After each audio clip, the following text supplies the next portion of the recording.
Hello dear students, welcome back to ISKC English.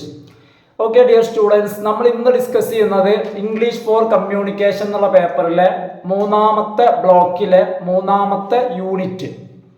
അപ്പോൾ നമ്മൾ മൂന്നാമത്തെ യൂണിറ്റിന്റെ പേര് വരുന്നത് ദ റിട്ടൺ വേർഡ് എന്നുള്ളതാണ്. മൂന്നാമത്തെ യൂണിറ്റിന്റെ പേര് വരുന്നത്. അപ്പോൾ ഇതൊരു സിമ്പിൾ ആയിട്ടുള്ള യൂണിറ്റ് ആണ്, പക്ഷെ കുറച്ച് കൂടുതൽ കാര്യങ്ങൾ പറയുന്നുണ്ട്. അപ്പോൾ ഇവിടെ നമ്മൾ ആദ്യം ഡിസ്കസ് ചെയ്യുന്നത് എന്താണെന്ന് വെച്ച് കഴിഞ്ഞാൽ റൈറ്റിങ്ങിന്റെ സ്റ്റെപ്സ് ആണ് നമ്മൾ ആദ്യം ഡിസ്കസ് ചെയ്യുന്നത് കേട്ടോ. അപ്പൊ എന്താന്ന് വെച്ചാൽ ഇതൊക്കെ ഒരു പ്രാവശ്യം ജസ്റ്റ് നിങ്ങൾക്ക് ഒന്ന് കേട്ട് കഴിഞ്ഞാൽ ആ സ്റ്റെപ്പൊക്കെ ഒന്ന് മനസ്സിലാക്കി കഴിഞ്ഞാൽ എന്താന്ന് കേട്ട് കഴിഞ്ഞാൽ സ്വന്തമായിട്ട് എക്സ്പ്ലെയിൻ ചെയ്ത് എഴുതാൻ പറ്റും. അപ്പോൾ ഓക്കെ, നമുക്ക് ഒന്നാമത്തെ ക്വസ്റ്റ്യൻ നോക്കാം. ഇതാണ് ഒന്നാമത്തെ question. Write an essay on the steps involved in the writing process. അതായത് റൈറ്റിംഗ് പ്രോസസ്, എഴുതുക എന്ന് പറയുന്ന പ്രക്രിയ, എഴുതുക എന്ന് പറയുന്ന പ്രക്രിയ അല്ലെങ്കിൽ റൈറ്റിംഗ് എന്ന് പറയുന്ന പ്രോസസ്, ആ പ്രോസസ്സിൽ ഇൻവോൾവ്ഡ് ആയിരിക്കുന്ന സ്റ്റെപ്പുകൾ, റൈറ്റിംഗ് എന്ന് പറയുന്ന പ്രക്രിയയിൽ ഇൻവോൾവ്ഡ് ആയിരിക്കുന്ന സ്റ്റെപ്സിനെ കുറിച്ച് ഒരു എസ്സേ തയ്യാറാക്കുക. അപ്പൊ നമ്മളെ ഹെഡിങ് വരുന്നത് the writing process. There is no correct or incorrect method to write. എഴുതുന്നതിന് ഒരു കറക്റ്റോ അല്ലെങ്കിൽ ഇൻകറക്റ്റോ ആയിട്ടുള്ള ഒരു മെത്തേഡ് ഇല്ല. അപ്പൊ എന്താന്ന് വെച്ച് കഴിഞ്ഞാൽ ഇങ്ങനെ എഴുതണം, ഇങ്ങനെ എഴുതാൻ പാടില്ല എന്നുള്ള ഒരു മെത്തേഡ് ഇല്ല. അല്ലെങ്കിൽ ഇതാണ് ശരിയായ രീതി, ഇതാണ് കറക്റ്റ്, ഇത് ഇൻകറക്റ്റ് ആണ്, അങ്ങനെ ഒരു മെത്തേഡ് റൈറ്റിങ്ങിനില്ല. പിന്നെയോ നമ്മൾ ഏതാനും സ്റ്റെപ്സ് നമ്മൾ പഠിക്കുകയാണ്. അത് എങ്ങനത്തെ steps? The steps listed here are. പക്ഷെ നമ്മൾ ഇവിടെ ലിസ്റ്റ് ചെയ്യുന്ന സ്റ്റെപ്പുകൾ, നമ്മൾ ഇവിടെ പറയുന്ന ഏതാനും സ്റ്റെപ്പുകൾ എങ്ങനത്തെ സ്റ്റെപ്പുകളാ?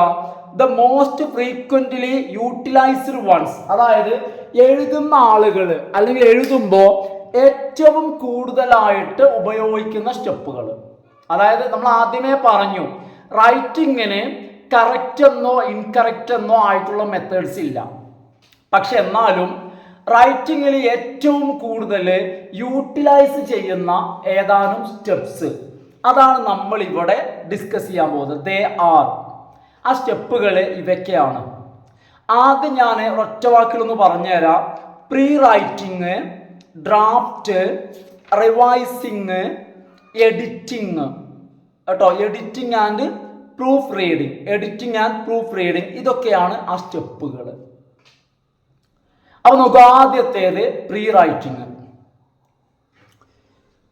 അതായത് എഴുത്ത് സ്റ്റാർട്ട് ചെയ്യുന്നതിന് മുൻപത്തെ സ്റ്റേജ് ആണ് pre writing. What ever you do prior to producing a draft of your paper is known as pre-writing. അതായത് നമ്മളുടെ ഒരു പേപ്പർ, ആ പേപ്പറിന്റെ ഒരു ഡ്രാഫ്റ്റ് എഴുതി തയ്യാറാക്കുക, അല്ലെങ്കിൽ അതിൻ്റെ ഒരു ഡ്രാഫ്റ്റ്, അതിൻ്റെ ഒരു റഫ് രേഖ പ്രൊഡ്യൂസ് ചെയ്യുന്നതിന് മുൻപ് നമ്മൾ എന്തെല്ലാം കാര്യങ്ങളാണോ നമ്മൾ ചെയ്യുക അതിനെയാണ് നമ്മൾ പ്രീ റൈറ്റിംഗ് എന്ന് പറയുന്നത്.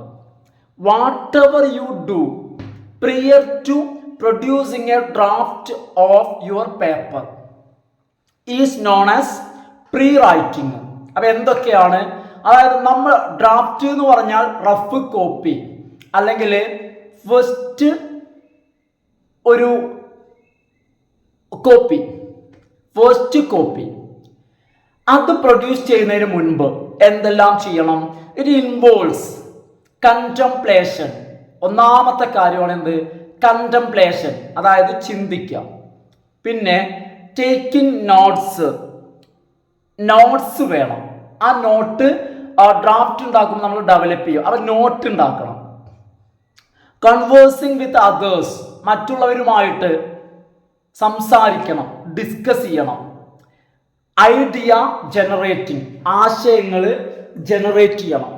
ഇതൊക്കെ പ്രീ റൈറ്റിംഗ് സ്റ്റേജിൽ നമ്മൾ ചെയ്യുന്ന കാര്യങ്ങളാണ്. രണ്ടാമത്തെ സ്റ്റേജ് എന്ന് പറഞ്ഞാൽ ഡ്രാഫ്റ്റിംഗ് ആണ്. അപ്പോൾ നമ്മൾ ഒന്നാമത്തെ സ്റ്റേജിൽ നമ്മൾ ചിന്തിച്ചു, നോട്ട്സ് ഉണ്ടാക്കി, മറ്റുള്ളവരുമായിട്ട് കൺവേഴ്സിങ്, സംസാരിച്ചു, കോൺവെർസേഷനിൽ ഏർപ്പെട്ടു. ഐഡിയ, നമുക്ക് ഡ്രാഫ്റ്റ് തയ്യാറാക്കാൻ ആവശ്യമായിട്ടുള്ള ഐഡിയ, ആശയങ്ങൾ ഉണ്ടാക്കി. ഇനി നമ്മൾ രണ്ടാമത്തെ സ്റ്റെപ്പ് എന്ന് പറഞ്ഞാൽ ഡ്രാഫ്റ്റ് ആണ്. Draft is the initial stage of writing process where you create the first version of a piece of writing. അതായത് റൈറ്റിങ്ങിൻ്റെ ഇനീഷ്യൽ സ്റ്റേജ്, റൈറ്റിങ്ങിൻ്റെ ആദ്യ സ്റ്റേജാണിത്. റൈറ്റിങ്ങിൻ്റെ ആദ്യ സ്റ്റേജ്. ഈ സ്റ്റേജിൽ where you create the first version of a piece of writing, ഇവിടെയാണ് നമ്മൾ first version, നമ്മളുടെ റൈറ്റിങ്ങിൻ്റെ piece of റൈറ്റിങ്ങിൻ്റെ ഫസ്റ്റ് വേർഷൻ, ഫസ്റ്റ് പതിപ്പ് നമ്മൾ തയ്യാറാക്കുന്ന ഘട്ടമാണ് ഈ ഘട്ടം. ഈ ഫസ്റ്റ് വേർഷനെയാണ് നമ്മൾ ഡ്രാഫ്റ്റ് എന്ന് വിളിക്കാം. എങ്ങനെയാണ് നമ്മൾ തയ്യാറാക്കുന്നത്? Focusing on developing the main content and structure, അതായത് പ്രധാന ആശയത്തിനും ഘടനയിലും ഫോക്കസ് ചെയ്തിട്ട്. Focusing on developing the main content and structure, അതായത് എന്താണോ നമ്മുടെ പ്രധാന കണ്ടന്റ്, ആശയം, അതുപോലെ തന്നെ സ്ട്രക്ചർ, ഇവയെ ഡെവലപ്പ് ചെയ്യുന്നതിൽ ഫോക്കസ് ചെയ്തിട്ട്, ഇവയ്ക്ക് പ്രാധാന്യം നൽകിക്കൊണ്ട് നമ്മൾ എന്ത് ചെയ്യാണ്? ഫസ്റ്റ് വേർഷൻ നമ്മൾ തയ്യാറാക്കുന്നു. This first version is often writer centred. ഈ ആദ്യത്തെ വേർഷൻ എന്ന് പറയുന്നത് റൈറ്റർ സെന്റേർഡ് ആയിരിക്കും. എന്താ ഈ റൈറ്റർ സെന്റേർഡ് എന്ന പദം കൊണ്ട് ഉദ്ദേശിക്കുന്നത്? അതായത് you are expressing what you think and know about the subject. അതായത് ഈ ഫസ്റ്റ് വേർഷൻ എന്ന് പറയുമ്പോൾ എന്താണോ നമ്മളുടെ കണ്ടന്റ്, എന്താണോ നമ്മുടെ സബ്ജക്റ്റ്, അതിൽ നമുക്ക് എന്താണോ അറിയുന്നത്, അതുപോലെ തന്നെ അതിനെക്കുറിച്ചുള്ള നമ്മുടെ ചിന്ത എന്താണോ, സബ്ജക്റ്റിനെ കുറിച്ച് നമ്മൾ എന്ത് ചിന്തിക്കുന്നു, what you think and know about the subject. സബ്ജക്റ്റുമായി ബന്ധപ്പെട്ട് സബ്ജക്റ്റിനെ കുറിച്ച് നമുക്ക് എന്തറിയുന്നോ, നമ്മൾ മീൻസ് റൈറ്റർക്ക് സബ്ജക്റ്റിനെ കുറിച്ച് എന്തറിയുന്നുവോ അല്ലെങ്കിൽ എന്ത് ചിന്തിക്കുന്നുവോ അതായിരിക്കും ഫസ്റ്റ് വേർഷൻ. അതുകൊണ്ടാണ് നമ്മൾ പറയുന്നത് എപ്പോഴും ഫസ്റ്റ് വേർഷൻ എന്നുള്ളത് റൈറ്റർ സെന്റേർഡ് ആയിരിക്കും. റൈറ്റർ സെന്റേർഡ് എന്ന് വെച്ച് കഴിഞ്ഞാൽ എഴുതുന്ന ആൾക്ക്, റൈറ്റർക്ക് അറിയുന്ന കാര്യങ്ങളായിരിക്കും. അടുത്ത സ്റ്റേജ് എന്ന് പറയുന്നത് റിവൈസിംഗ് ആണ്. റിവൈസിംഗ് എന്താ റിവൈസിംഗ് കൊണ്ട് ഉദ്ദേശിക്കുന്നത്? Reread what you just wrote. നിങ്ങൾ എഴുതി, എപ്പോൾ എഴുതിയത്? ഡ്രാഫ്റ്റ് ആക്കി തയ്യാറാക്കിയത്. അതായത് നമ്മളുടെ ഫസ്റ്റ് വേർഷനെയാണ് നമ്മൾ ഡ്രാഫ്റ്റ് എന്ന് വിളിക്കുക. അതായി കഴിഞ്ഞാൽ നമ്മൾ ജസ്റ്റ് നമ്മൾ എഴുതിയതിനെ നമ്മൾ ഒന്നുകൂടി വായിക്കുക, റീറീഡ് ചെയ്യാം. നമ്മൾ എഴുതിയത് എന്താണോ അതിനെ റീറീഡ് ചെയ്യുക, അതാണ് റിവൈസിങ്. ഇനി ഈ സ്റ്റേജിൽ നമ്മൾ എന്താ ചെയ്യുക? Rearrange the words, sentences or paragraphs in a way that makes sense. അപ്പൊ എന്താ പറയുന്നതെന്ന് വെച്ച് കഴിഞ്ഞാൽ, ഇവിടെ ഈ ഒരു സ്റ്റേജിൽ നമ്മൾ എഴുതിയതിലെ വാക്കുകളെ അല്ലെങ്കിൽ സെന്റൻസുകളെ അല്ലെങ്കിൽ പാരഗ്രാഫുകളെ നമ്മൾ എന്ത് ചെയ്യുന്നു? വ്യക്തമായിട്ടുള്ള കൃത്യമായ സെൻസ്, ഒരു ആശയം ലഭിക്കുന്നതിന് വേണ്ടി നമ്മൾ റീഅറേഞ്ച് ചെയ്യും. അപ്പം നമ്മൾ വായിച്ചു നോക്കുകയാണ്. വായിച്ചു നോക്കുന്ന സമയത്ത് നമുക്ക് എവിടെയെങ്കിലുമൊക്കെ എന്തെങ്കിലും മിസ്റ്റേക്ക് തോന്നുകയാണ്. അതായത് കൃത്യമായിട്ടുള്ള ചില ഭാഗങ്ങളിൽ മീനിങ് ലഭിക്കുന്നില്ല, എന്തൊക്കെയോ മിസ്റ്റേക്ക് നമുക്ക് തോന്നുകയാണെങ്കിൽ അത്തരത്തിൽ വരുന്ന വേർഡ്സ്, സെന്റൻസുകൾ, പാരഗ്രാഫ്സ് ഒക്കെ എന്ത് ചെയ്യും? അർത്ഥം ലഭിക്കുന്ന തരത്തിൽ നമ്മൾ എന്ത് ചെയ്യും? അവയെ നമ്മൾ മാറ്റും അല്ലെങ്കിൽ നമ്മൾ റീഅറേഞ്ച് ചെയ്യുന്നു. പിന്നെ നമ്മൾ എന്താ ചെയ്യുക? Add or remove sentences as per the requirement. ആവശ്യമനുസരിച്ച് പുതിയ വാചകങ്ങളെ കൂട്ടിച്ചേർക്കുകയോ നിലവിലുള്ളവയെ ഒഴിവാക്കുകയോ ചെയ്യുന്നു. അതായത് നമ്മൾ എഴുതിയതിന് ശേഷമാണ് എന്ത് ചെയ്യുന്നത്? റിവൈസിങ്, വായിച്ചു നോക്കുക. അപ്പൊ നമ്മൾ ഇങ്ങനെ വായിച്ചു നോക്കും. അപ്പൊ നമുക്ക് ചിലയിടത്ത് ചില വാചകങ്ങളുടെ കുറവ് തോന്നും. അപ്പൊ നമ്മൾ അവിടെ ആഡ് ചെയ്യും. ചിലയിടത്ത് നമുക്ക് അധികമാണെന്ന് തോന്നും, ആവശ്യമില്ലാന്ന്, അവിടെ നമ്മൾ റിമൂവ് ചെയ്യും. Remove terms that are over used. അധികമായിട്ട് വരുന്ന ഓവർ യൂസ്ഡ് ആയിട്ട് വരുന്ന പദങ്ങളെ നമ്മൾ റിമൂവ് ചെയ്യും. അതുപോലെ തന്നെ ആംബിഗസ്, അതായത് സംശയമുണ്ടാക്കുന്ന തരത്തിലുള്ള ഡബിൾ മീനിങ് വരുന്ന തരത്തിലുള്ള വേർഡ്സ്, അവയെ നമ്മൾ എന്ത് ചെയ്യും? റിമൂവ് ചെയ്യും. Make sure the reading flows by reading it aloud. നമ്മൾ എഴുതിയത് ഒന്ന് ഉറക്കെ വായിച്ചിട്ട് അതിന് വായിക്കാൻ ഒരു ഫ്ലോ ഉണ്ടെന്ന് ഉറപ്പുവരുത്തണം. അപ്പൊ ഒന്ന് വായിച്ചിട്ട് കുഴപ്പമൊന്നുമില്ലല്ലോ, വായിക്കാനൊക്കെ ഓക്കെ അല്ലേ എന്ന കാര്യം എന്ത് ചെയ്യണം?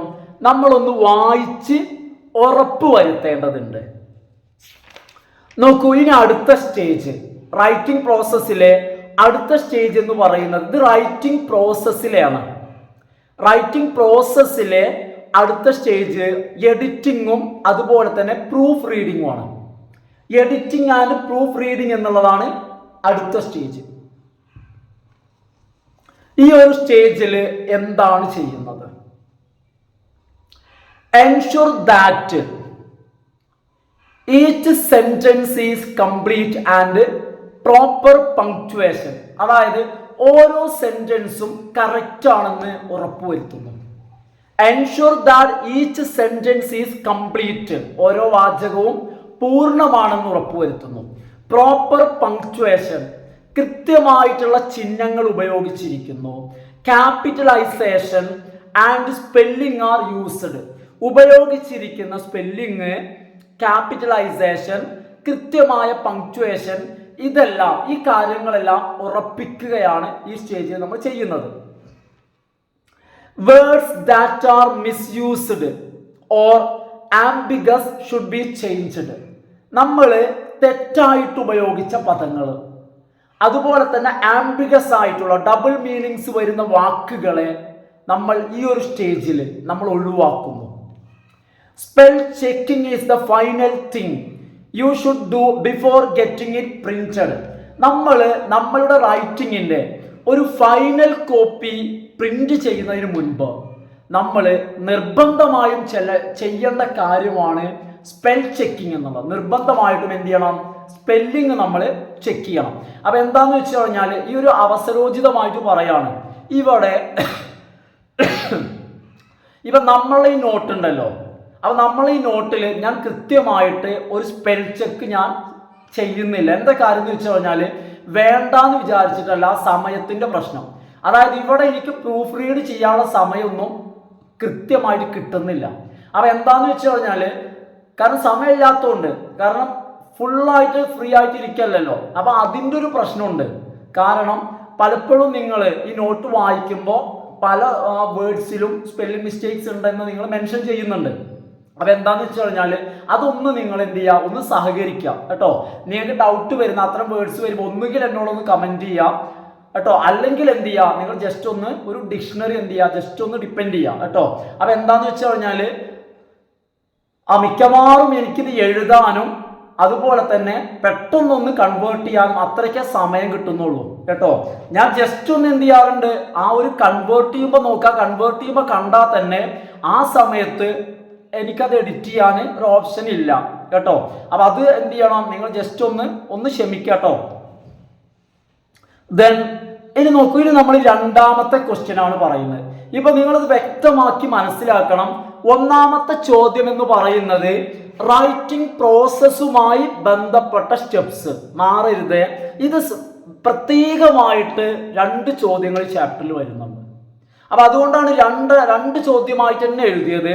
രണ്ടാമത്തേത് ഇതിങ്ങനെ 2ആയിട്ട് തന്നെ ടെക്സ്റ്റിൽ ഡീൽ ചെയ്യുന്നുണ്ട് കേട്ടോ. രണ്ടാമത്തേത് what are the steps involved in the writing plan, അതായത് പ്ലാൻ ചെയ്യുമല്ലോ, അതായത് പ്ലാനിങ്ങിൽ വരുന്ന സ്റ്റെപ്പുകൾ. പ്ലാനിങ്ങിൽ ഇതിന് മുന്നേ പറഞ്ഞത് റൈറ്റിംഗ് പ്രോസസ് കേട്ടോ. മുന്നത്തെ ചോദ്യത്തിൽ കൃത്യമായിട്ട് പറയുന്നുണ്ട് റൈറ്റിംഗ് പ്രോസസ്സിൽ വരുന്ന സ്റ്റെപ്സ്. രണ്ടാമത്തെ ചോദ്യം വരുന്നത് റൈറ്റിംഗ് പ്ലാനിൽ വരുന്നത് എന്തൊക്കെയാന്നുള്ളതാണ് കേട്ടോ. വ്യക്തമായിട്ട് രണ്ട് ചോദ്യമാണ് കേട്ടോ. അതായത് ഇവിടെ ചില കാര്യങ്ങളൊക്കെ ചില സ്റ്റെപ്പുകൾ കോമൺ ആയിട്ട് വരുന്നുണ്ടെങ്കിലും രണ്ടും 2 സ്റ്റേജാണ്, അത് മനസ്സിലാക്കുക കേട്ടോ. നോക്കൂ, the first step in writing is planning. റൈറ്റിങ്ങിലെ ഒന്നാമത്തെ സ്റ്റെപ്പാണ് ഏത്? പ്ലാനിങ്. പ്ലാൻ ചെയ്യുക എന്നത്. പ്ലാനിങ് ഇല്ലാതെ ഒന്നും എഴുതാൻ കഴിയില്ല. അപ്പൊ അതുകൊണ്ട് തന്നെ ഒന്നാമത്തെ സ്റ്റെപ്പ് എന്ന് പറയുന്നത് പ്ലാനിങ് ആണ്. Writing is based on the framework of your plan.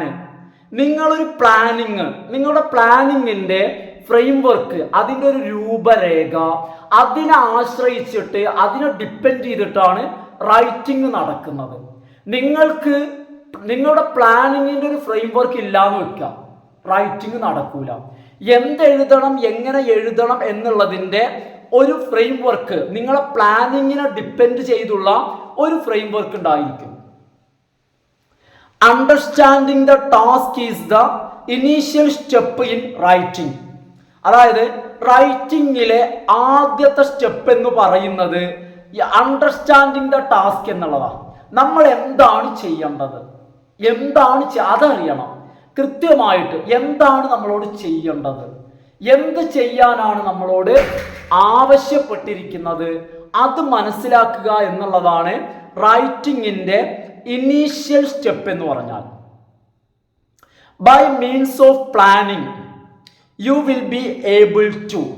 അതായത് പ്ലാനിങ് ചെയ്യുന്നതിലൂടെ, പ്ലാനിങ്ങിലൂടെ നമുക്ക് ഈ കാര്യങ്ങളൊക്കെ ചെയ്യാൻ പറ്റും. എന്തെല്ലാം കാര്യങ്ങളാണ് പ്ലാനിങ്ങിലൂടെ നമുക്ക് സാധ്യമാകുന്നത്? ഒന്ന്, conclude with a convincing argument. ഒന്നാമത്തേതായിട്ട് കൺവിൻസിങ് ആയിട്ടുള്ള ഒരു ആർഗ്യുമെന്റോട് കൂടി നമുക്ക് കൺക്ലൂഡ് ചെയ്യാൻ പറ്റും. കാരണം പ്ലാൻ ചെയ്ത് കഴിഞ്ഞാൽ നമ്മൾ എഴുതുന്ന കാര്യം എന്താണെങ്കിൽ നമ്മളുടെ റീഡേഴ്സിന് ബോധ്യമാകുന്ന തരത്തിൽ നമുക്കത് കൺക്ലൂഡ് ചെയ്യാൻ പറ്റും. നമ്മളുടെ റീഡേഴ്സിനെ ബോധ്യപ്പെടുത്തി കൊടുക്കാൻ നമ്മളെ കൊണ്ട് സാധിക്കും പ്ലാൻ ചെയ്ത് കഴിഞ്ഞാൽ. അത് നമ്മൾ ആദ്യം പറഞ്ഞ നമ്മുടെ ടാസ്ക് എന്താ, ഇന്നതാണ് ടാസ്ക്. അപ്പൊ നമുക്ക് എന്ത് ചെയ്യാൻ പറ്റും? നമ്മുടെ പ്ലാനിങ്ങിൽ ആ ടാസ്ക് മനസ്സിൽ വെച്ച് പ്ലാൻ ചെയ്യണം. അങ്ങനെ പ്ലാൻ ചെയ്ത് കഴിഞ്ഞാൽ നമ്മളുടെ റീഡേഴ്സിനെ നമ്മളുടെ ആവശ്യം എന്താണോ അതിൽ കൺവിൻസ് ചെയ്യാൻ നമ്മളെ കൊണ്ട് കഴിയും. അടുത്തത്, plan out your writings logical framework and conclusion.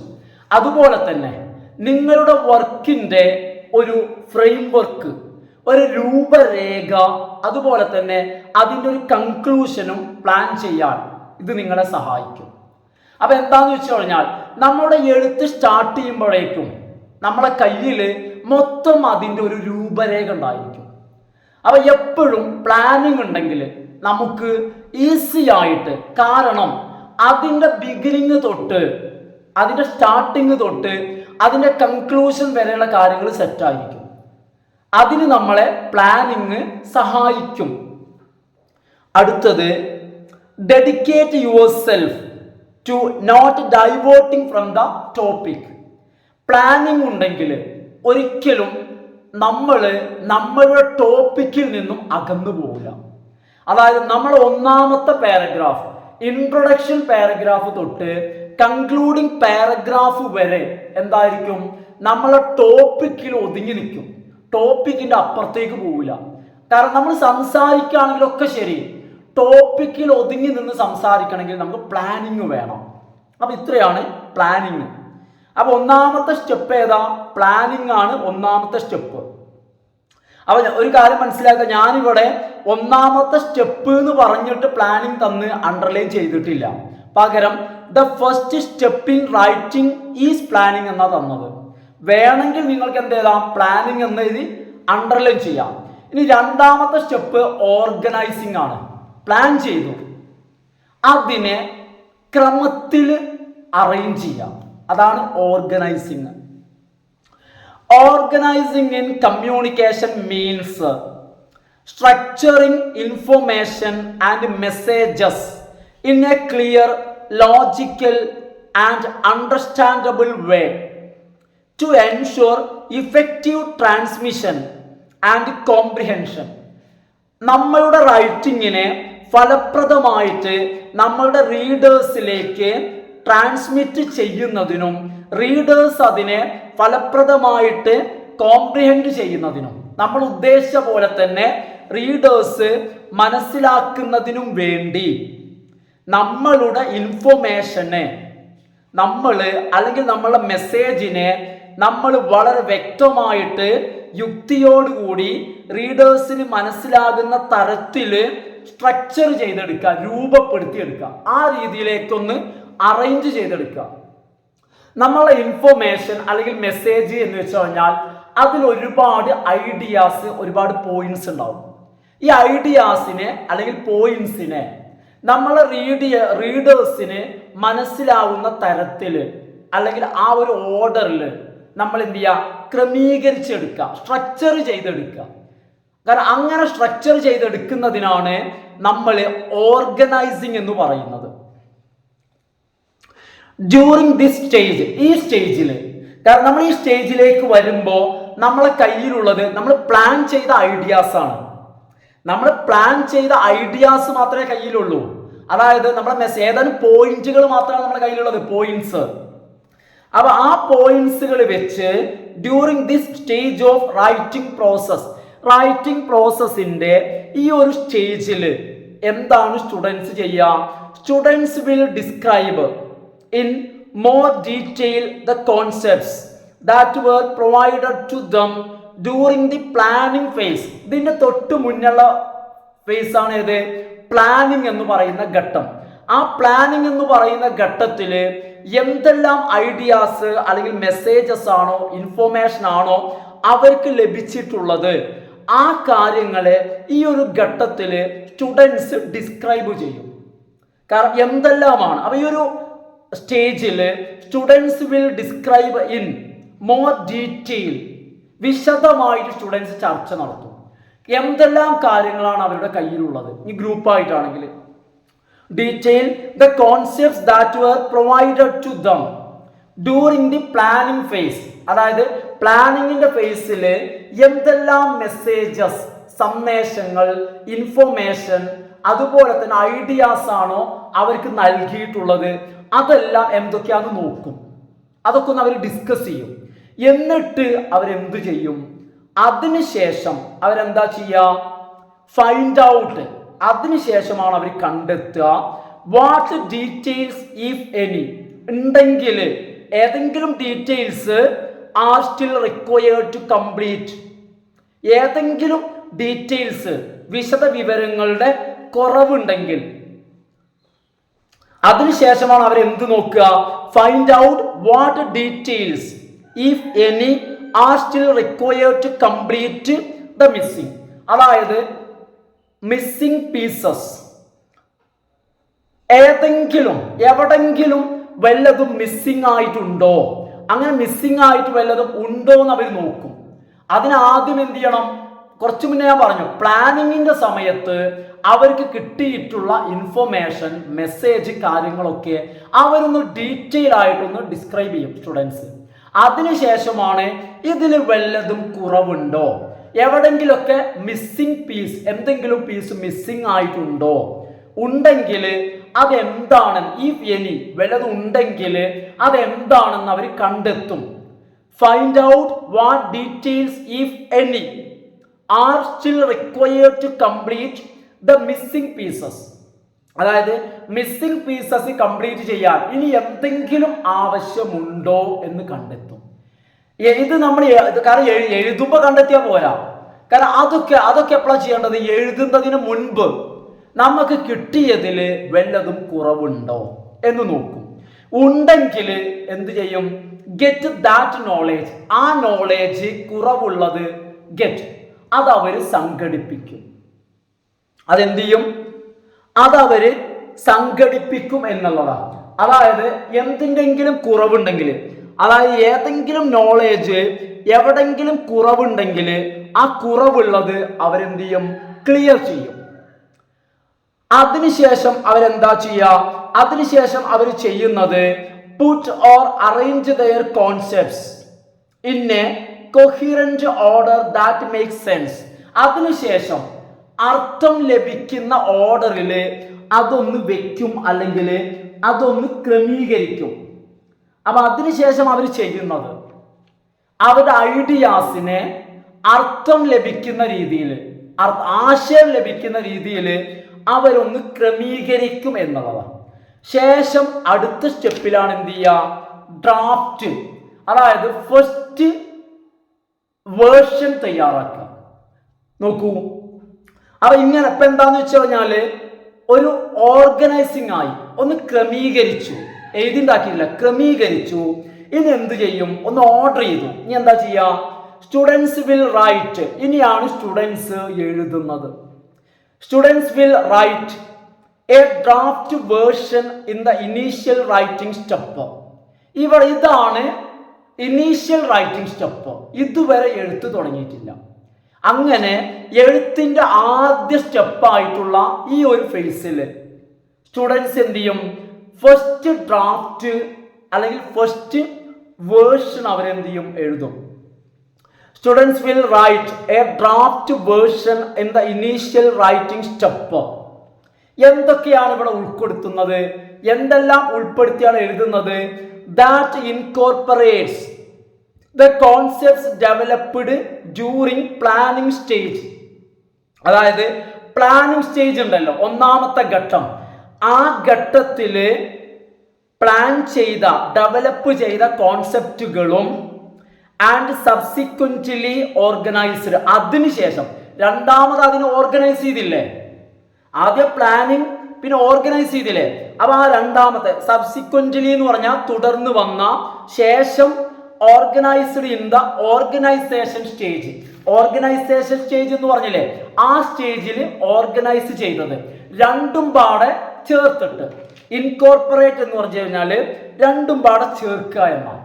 അപ്പോ ഡ്രാഫ്റ്റ് എന്ന് പറയുന്ന സ്റ്റേജിൽ രണ്ട് സാധനങ്ങളാണ് ചേർക്കുന്നത്.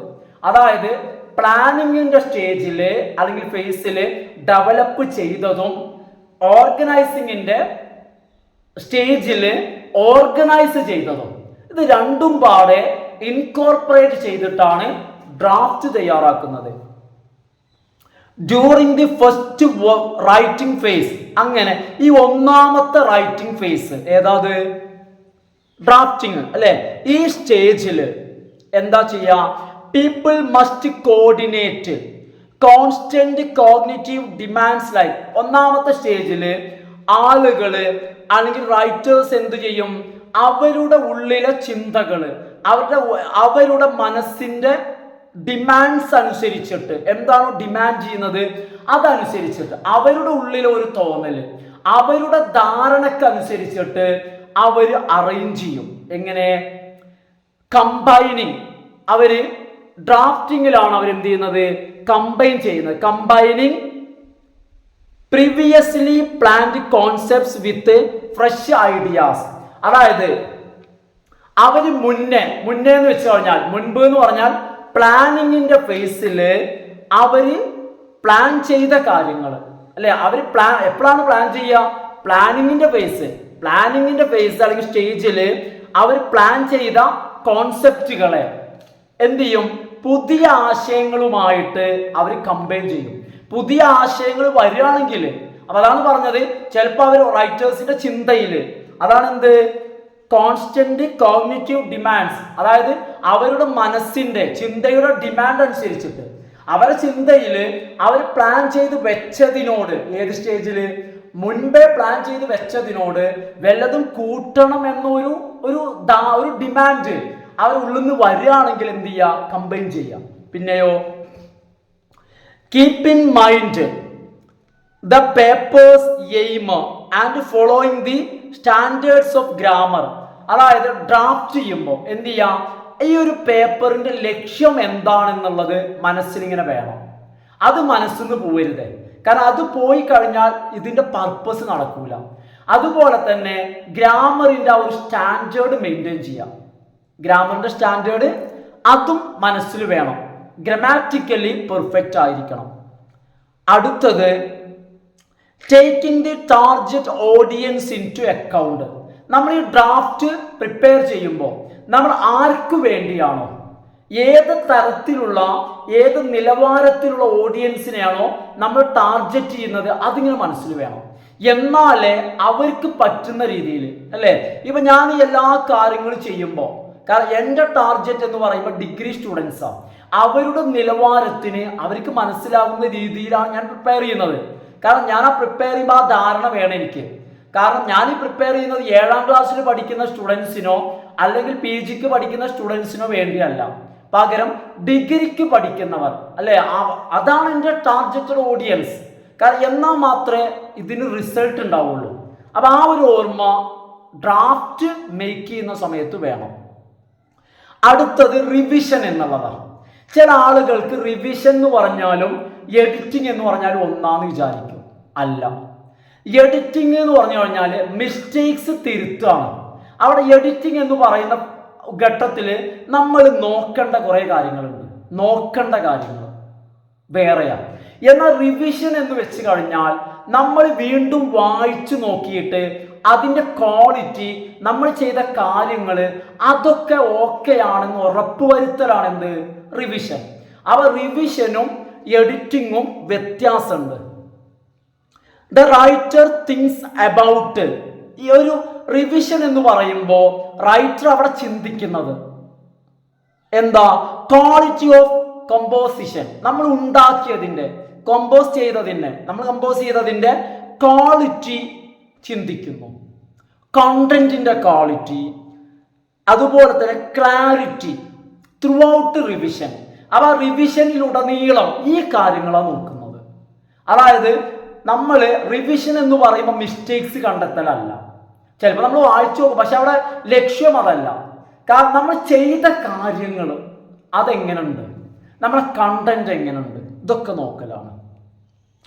One should consider the editing ideas offered by their peers and ഈ ഒരു സ്റ്റേജിൽ ഒരു വ്യക്തി അവളുടെ പീർസ്, അയാളുടെ സുഹൃത്തുക്കൾ പറഞ്ഞു കൊടുത്ത എഡിറ്റിംഗ് ഐഡിയാസ് അവയെ ഈ ഒരു സ്റ്റേജിലാണ് പരിഗണിക്കേണ്ടത്. One should consider the editing ideas offered by their peers and those they themselves came to through self editing. അതുപോലെ തന്നെ സ്വന്തമായിട്ട് എഡിറ്റ് ചെയ്യുമ്പോൾ മനസ്സിലേക്ക് വന്ന ഐഡിയാസ്, അതുപോലെ തന്നെ സുഹൃത്തുക്കൾ പറഞ്ഞു കൊടുത്ത ഐഡിയാസ്, അതൊക്കെ ചിന്തിക്കുക. ഏതാണ് നന്നായത്, അവർ പറഞ്ഞു തന്നിട്ട് വരുത്തിയ ചേഞ്ചസ് എങ്ങനെയുണ്ട്, നമ്മൾ സ്വയം നടത്തിയ ചേഞ്ചസ് എങ്ങനെയുണ്ട് ക്വാളിറ്റി, നമ്മുടെ കോണ്ടന്റ് എങ്ങനെയുണ്ട്, അതുപോലെ തന്നെ ലാംഗ്വേജ് എങ്ങനെയുണ്ട്. അല്ല, ഇത്തരത്തിൽ ഒറ്റവാക്കിൽ പറഞ്ഞു കഴിഞ്ഞാൽ ക്വാളിറ്റി ചെക്ക് ചെയ്യലാണ് എന്ത് റിവിഷൻ.